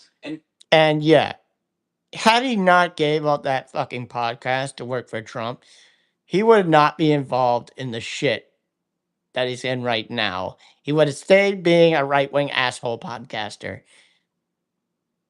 But no, he had to give up his shitty podcast, work for Trump, and his evil fucking ways. Now he lost it all because he really blundered it. So, And yep, he lost all of his dumbass subscribers that listen to him. given those feelings, you would expect him to be angry and just straight up quit right then and there. Like the fucking boomers that voted for Trump, for example. Right? Because when you read this, it looks like that's where it's headed. But he actually didn't quit then and there. He ended up resigning eventually, but the regime convinced him to stay on at least a little bit longer because they thought it would look really bad for Donald Trump if Bongino resigned at the height of their Epstein controversy. And Bongino decided to do. Oh my god, have you had enough of Han Bondi on the screen already? But the Dow is over 50. Oh shit, I got fired already. I can't even say that anymore. Just that for the sake of Donald Trump explicitly. He's like, yeah, I'll do that. So, in other words, he risked tarnishing his own reputation in order to spare Donald Trump's reputation. I mean, that is the level of sycophancy we're dealing with here from the most sympathetic person in this entire piece. And the obvious question is, why are people so loyal to a man implicated in a fucking pedophile ring?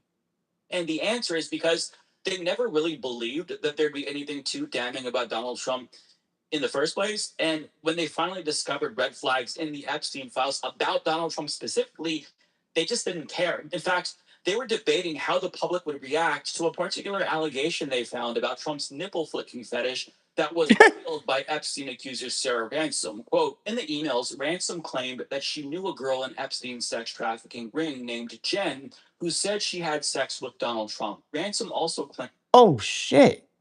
So Jen actually had sex with Trump? Yeah. Well, I knew she has to come out sometime and snitch on Trump. And Epstein, oh well, who's now dead. That Jen had told her that Trump had a predilection for nipples and that he had aggressively flicked and sucked hers. Ransom wrote, Are you fucking kidding me? That is sick. That is sick as fuck. Pedophile fucking sick. No wonder Trump is a pedophile. And so is Jeffrey Epstein. If I was Jen right now, I would come out and speak up against the pedophile in chief. I would come out and say, I was fucking, sexually abused by Trump. I would say that. Go to fucking court and make a case against Trump and Jeffrey Epstein, who's now dead, and all these pedophiles that told her to shut the fuck up and basically violently have sex with him. Jen, if you're watching this, speak up. You don't have to be shy anymore. It's 2026. You have to fucking say something. If you remember the Me Too movement, you have to say something. You have to speak up about Trump being a sick pedophile to you. Time for you to speak up. We will fully support you anyway if you speak up about your pedophilic sexual affair with Trump. It's totally disgusting. I'm sorry to tell you. Like, come on, speak up. You gotta come on out and speak up. Many other women that were sexually abused by Epstein and Trump have already spoken out. And now, Jen, it's your turn. America lost their rockers when Biden smelled her and smelled hair. Oh, shit. Oh, I remember that. she had seen evidence when she shared a bathroom with Jen. Quote, they looked incredibly painful and they were red and swollen, and I remember wincing when I looked at them, she wrote. Blanche argued that in context, the ransom document and Ransom's disavowal of some of her other claims would make clear why the allegations related to Trump had never been pursued for prosecution. Besides, these allegations were already available online because of what had been unsealed, so there was no reason to leave them off the Justice Department website. So, yeah. So, what they're saying is that they want to protect Trump and his stupid ass. That's what they want. The vice president said he thought the president would be okay with releasing the nipple related documents, arguing that Trump had been Oh. worse. Quote, I think we should put it out, he said. It would. Oh, so he thinks he should put it out. Well, if he puts it out, then guess what? Everybody sees it. Trump's going to be pissed with Vance. Well, he still doesn't give a fuck anyway. Well, because he knows he's a couch fucker. But anyway, he'll be fucked if Trump finds that out. And then Vance is going to get fucked anyway. Trump's going to cry and bitch about it. Like, why would you put that out? I didn't do it. You know you're not supposed to do that. You're supposed to keep everything secret. Be another wonderful day. Be another wonderful secret. Shh. You're supposed to keep quiet. So I don't go to jail. Cause people to say we're going further than we need to, whilst quickly responded that the president would not, in fact, be okay with it. It was a point no one wanted to continue debating. One official would later. He'll just invade Cuba as the next distraction. Yep. It'll be the second, Operation Epstein Fury. Like, I got to invade Cuba just to distract you from the Epstein files, just like what I'm doing right now to Iran. Again, just to distract you from the Epstein files. Describe it as a surreal experience to be discussing nipples in the White House Situation Room. Yeah, I bet. And to be okay with it. It was a point no one wanted to continue debating. One official would later describe it as a surreal experience to be discussing nipples in the White House situation. Yeah, it's surreal. It's very surreal. And I'm sorry y'all had to listen to that article. If your eyeballs and ears are like very sick and distressed, I'm sorry if y'all had to listen to that. But that shit is totally fucking wrong and super fucked up. Again, Jen, if you're watching this broadcast, you need to come out. You need to speak up. It is 2026. You need to join the other woman who spoke up against Epstein and Trump. Okay? Come on out. We want to hear your story. We want this old motherfucker in jail. Now. Yeah, I bet. And the way that they talk about it in such a cavalier manner is actually really nauseating because you're not just discussing a potential kink that the president has. It's not merely embarrassing to the president. You're discussing alleged physical abuse of a victim of sex trafficking by your fucking boss. This is Exactly. He's right. an Epstein victim that we're talking about here. And I'm not sure what the age of this victim was when it happened or Me whether or neither. not it was consensual. But the way that they didn't even consider the pain Trump may have forced her to endure really speaks to how sick these fucking people are. And the irony is that they thought this wouldn't be taken seriously because Sarah Ransom isn't a credible witness in their eyes since she retracted her claims about Epstein. But she later Wow. explained that she did that because she feared for her safety.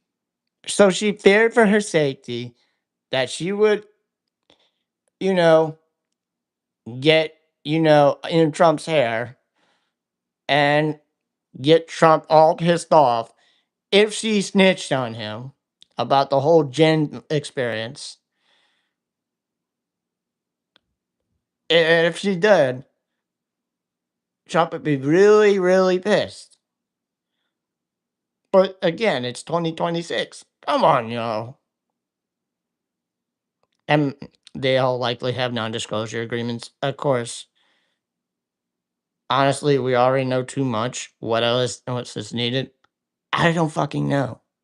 But they saw that as a persuasive excuse to save Donald Trump's ass because they very clearly didn't care about the victims, even Yeah, and his ass has already been saved multiple times, starting with his fucking victory in 2024.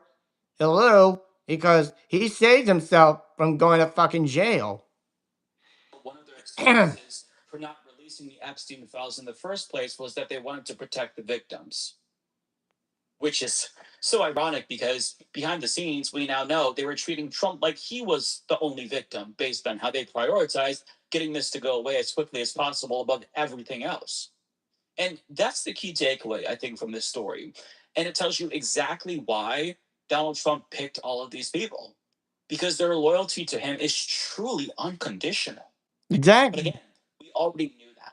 It's just a little bit surreal to see how unwavering they really are behind the scenes. And Epstein's ex assistant told members of the House Judiciary Committee that she used to set up quarterly calls between Epstein and Trump. And she said that this week. And we all now know that his cronies aren't even thinking through the implications of that relationship between their boss and Jeffrey Epstein. Rather, they're already trying to think of ways to downplay it because they clearly have no qualms with working for an alleged pedophile. Hell, I'm convinced that they still wouldn't care if they saw a video of Donald Trump committing a crime of that nature. Because, I mean, they've already sold their souls to him. So there isn't anything that Trump could do that they wouldn't defend. It's truly despicable. So if you know someone who still supports Donald Trump in 2026, this is the sickness that they're choosing to overlook. It's not complacency or ignorance. It is a choice that they are making. They're choosing to support Donald Trump still. Exactly. And that speaks to their moral bankruptcy. That's right. Do yourself a favor and hit the goddamn join button. Yeah, yes. Or anybody else in this, in that, turn today. You will not regret it. Do it now, or else you're fucked. So, if you don't join, you're fucked. Get it?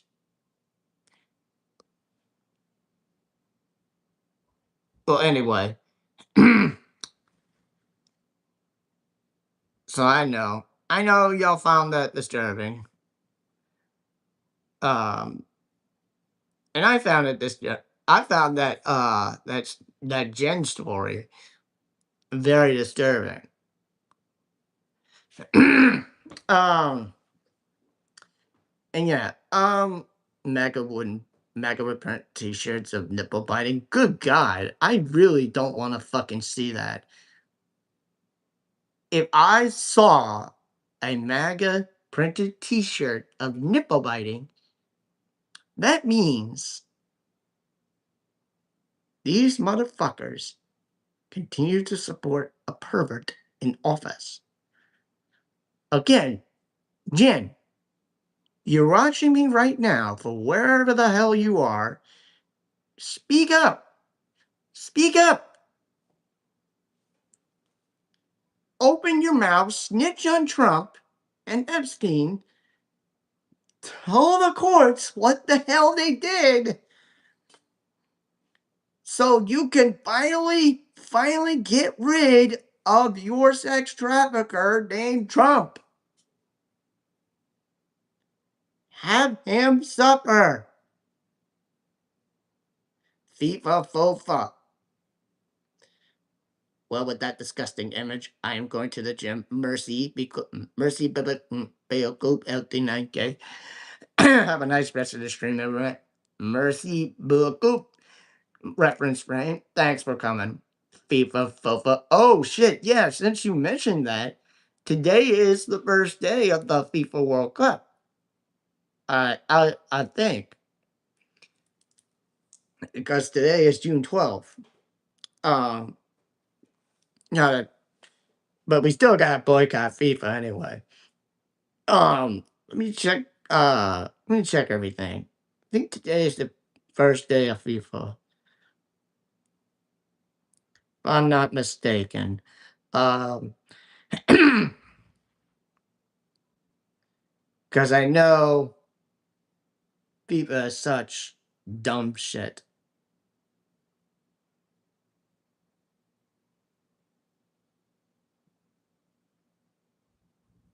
Let's see.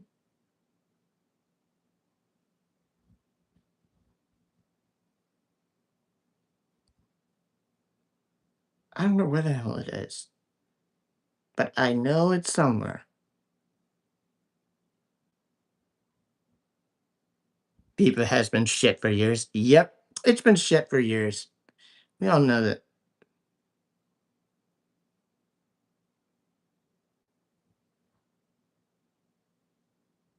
Oh yeah, yesterday was the first day. God damn it. Ah, here we go. Got we got these goddamn week. Got these what? 7 weeks of fucking FIFA taking over our country? Fuck FIFA. Fuck FIFA. I don't give a rat's ass.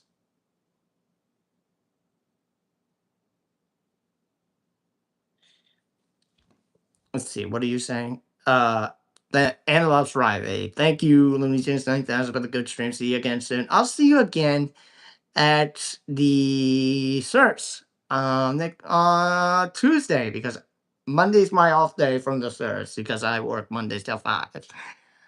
Yeah, FIBA is a disgusting organization. FIBA is a very disgusting fucking organization, especially when they have a soccer team from fucking Israel.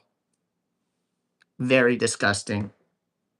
And they've already banned one team from the fucking United States, and that country is Team Somalia. So they're playing in Mexico instead of the United States because of Trump's dumbass uh, that has Somalia banned and quote unquote banned on his fucking travel list. you know, yo, I'll be heading over to Pep Talks. Thanks, LT9K and chat. Have a great rest of the stream. Yeah, you too. Thank you for stopping by on that Kid. Let me see. I think I gave y'all 2 hours today. Did I? I almost gave y'all 2 hours today. 4 or 5 my time. So yeah, I ran late. So I almost gave y'all 2 hours. So I'm not getting off the air just yet. So, but Angela Fryer, thanks for subscribing. Thanks for coming to the stream. I'll see you Tuesday at the Sirs. Again, Monday's my off day from the Sirs. Work till 5. But again, I agree. FIFA is a very shitty organization. You want to, again, you know why? Because they kiss the dick of Netanyahu. But Netanyahu damn well knows why he can't come to the United States, except for DC. Okay? If he steps foot in New York City or in any other portion of the United States, his ass is arrested, especially in every other country. If his foot steps in Canada, for example, he is super arrested. He is going to jail. um, hold on.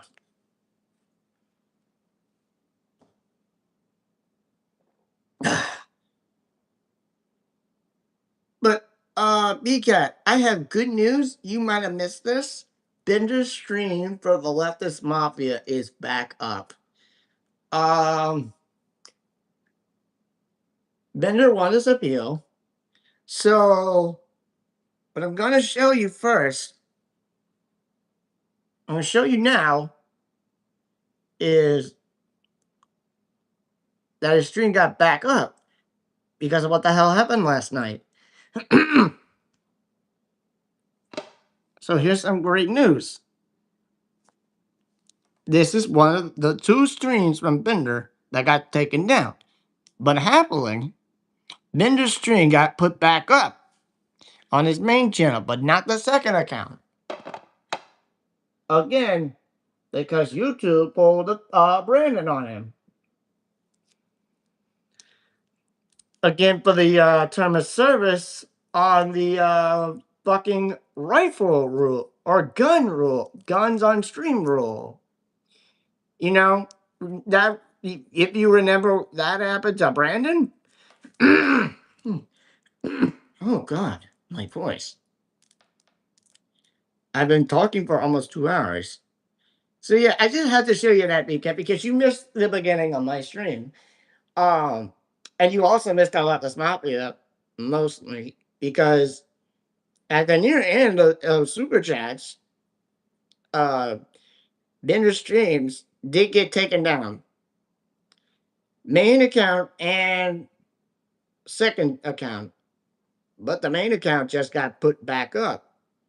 The second account uh, has not been put back up just yet. But he did win his appeal. Glad to say. I just looked before I showed y'all. So that's some good news. At least it's not, the unfortunate events that happened to Brandon earlier this year.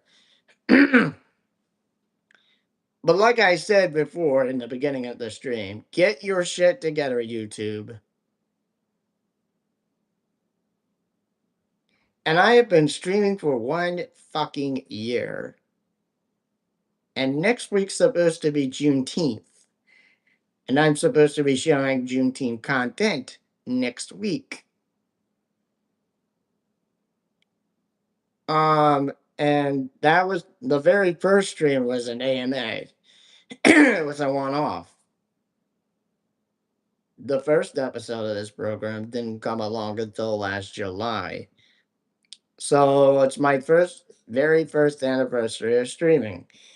Um, but not the first anniversary of this show just yet.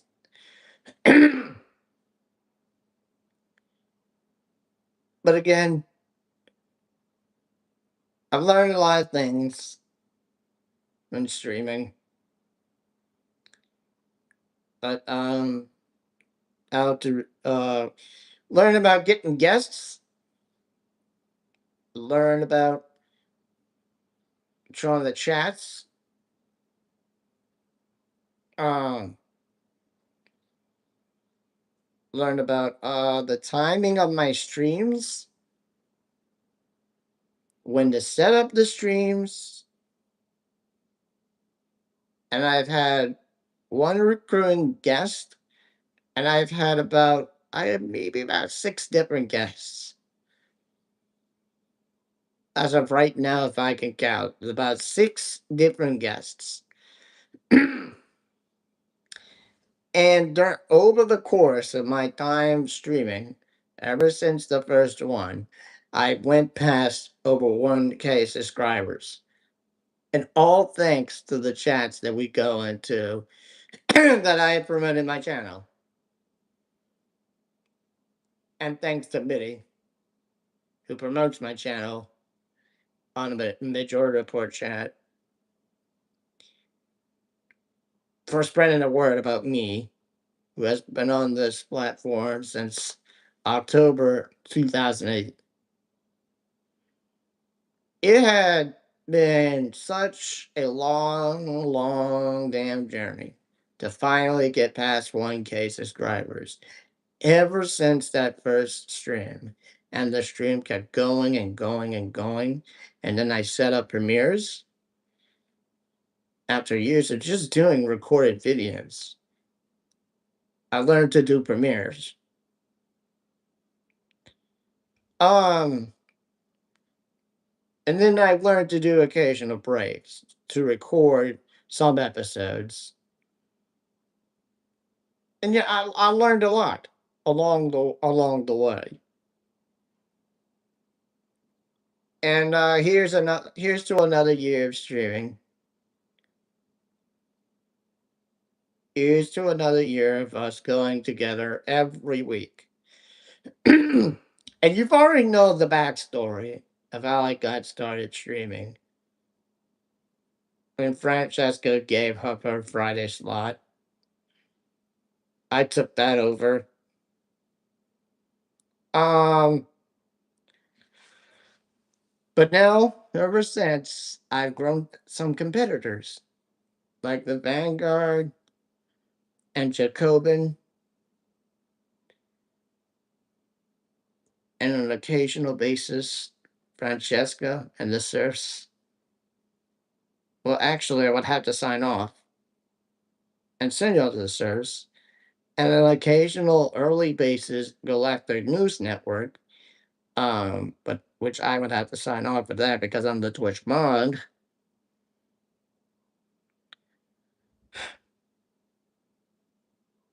But yeah, I've learned so much. Even though I get a weak audience, I try. And I make the Discord run. I make the Discord run before going live. Sometimes during the live show. So I could get my audience in here. And so we can be together. But now also I've also gained another competitor with the two Hassan streams, okay, on YouTube. Hassan Pirate Radio and the Hassan Hasanabi Live fan channel. Um, even though Hassan is on Twitch. Got some live fan channels.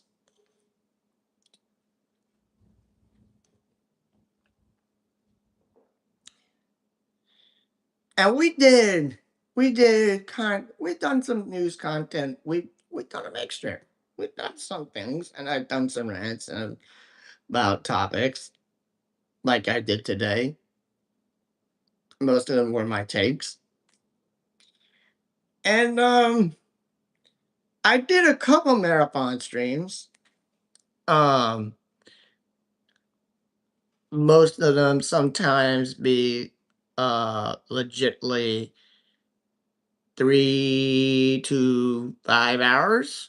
Uh the last marathon stream I did was, if I can stream back down, scroll back down, um, was just about 6 months ago. I did a 3 hour, 24-minute stream. Um, and 8 months ago, I gave y'all another marathon stream. In episode 12, I gave you a 4 hour and 8 minute stream. I haven't done that since then. Because usually I do like 2 or 3 hours of this show. For the first few times I've had guests, I did it for 1 hour. And now, recently, for my guests, I would do like 2 hours.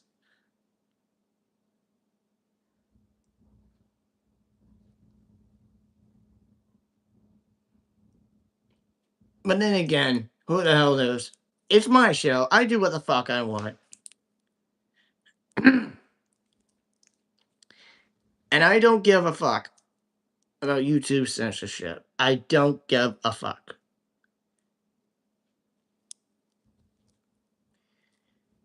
Anyways, there's 6 of you. Now 7. There's 12 likes. What I'm looking at. Um, and remember, we are here. Ride and die together. No matter what. Because you are here with me, the mod, every week. You get to see my face. I'm not just some profile picture typing up in the fucking chats. I'm a dude. I'm a guy. I'm not just some again, I'm not just some fucking profile picture typing in the chats. I'm not afraid to get on camera. I've done call-in shows.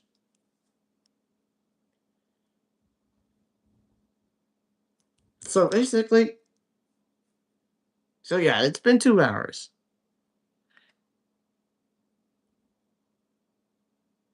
Yeah, it's been 2 hours.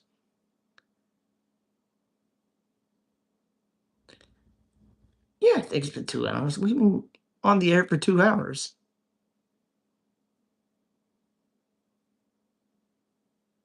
Um, yeah, 2 hours, 17 minutes. No, 2 hours, 29 seconds. Um, I don't think anybody's chatting right now because the chat has gone fucking silent. So what I am going to do, so since I gave y'all 2 hours, I'm gonna send y'all to Hassan. I'm going to send y'all to Hassan Pirate Radio.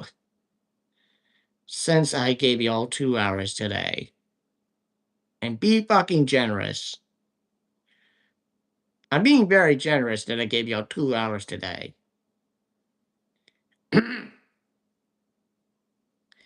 I recommend you go on Leah Passanati. I don't know who Leah Passanati is looking for people to interview. I don't know who the hell that is. But I'll look that up. I don't know who the hell that is.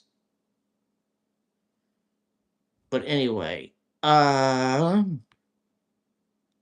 I can rate you out of 5. If not, I'll rate y'all to fucking Hassan. So that I can fuck around with you and go to Vosh.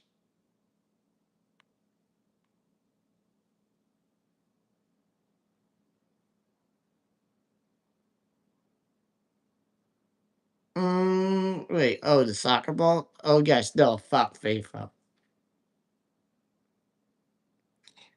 Can you see this? I can see it. I can see it.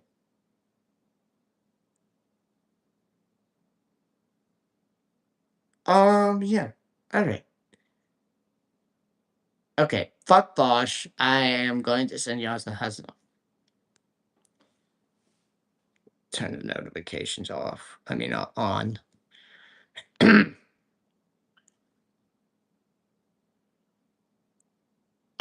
So,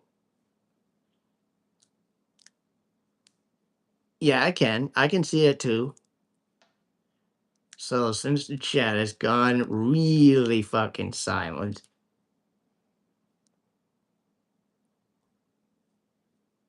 oh god, where the hell is Tammy? Tammy did run away. Tammy R. Peterson. Anyway, we are going to Hassan. Since I gave y'all 2 hours.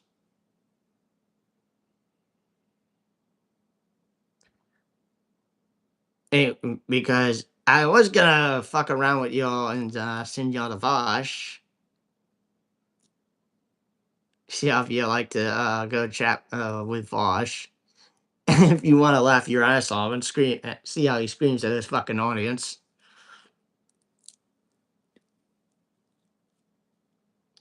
Otherwise, you would like to call him Mr. Horsefucker.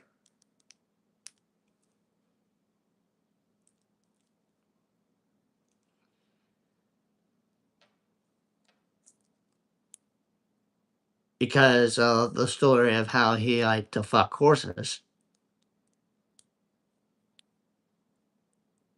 That is another story for another time. Because if you want to know the story of Vosh and horses, you gotta look that shit up yourself. All right. All right. Hassan is where we're going.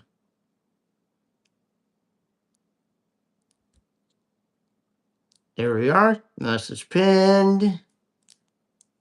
Alright, guys. So I have pinned the message.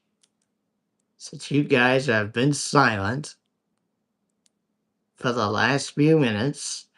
And you guys better be fucking generous. I gave y'all 2 hours. Well, go ahead and go to Hassan. And we'll say hello. We'll go hang out there because the cool kids have been hanging out at Hassan lately.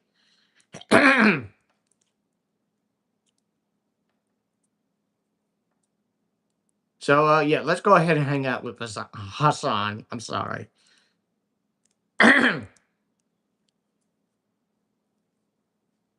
No, thank you, BCat, my wonderful mod.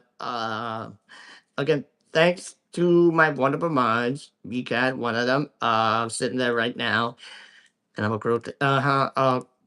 No, no, no, no. Please don't have Hassan derangement syndrome, man. Anyway, thank you guys. Guys, see you next week. Yeah, next week's Juneteenth. Don't forget, I will be showing Juneteenth content next week. Uh, Remember Juneteenth? It's when we celebrate Black history. And it's when we celebrate the last of the slaves getting freed in the state of Texas. So we have to be thankful that Juneteenth is a holiday. And MAGA doesn't fucking like it. But who the hell cares? We're celebrating Juneteenth next week. Be here next week for our Juneteenth special, where I will show you Juneteenth content. I'm gonna figure it out. And anyway, Juneteenth special next week. And with that, guys, go over to Hassan and let's go hang out there. With that, what do I always say when we leave the chats? Stay woke, stay gay, and be thought. Hassan didn't get subpoena. No, he didn't. Alright, guys. Later. Hassan is where you go. Bye.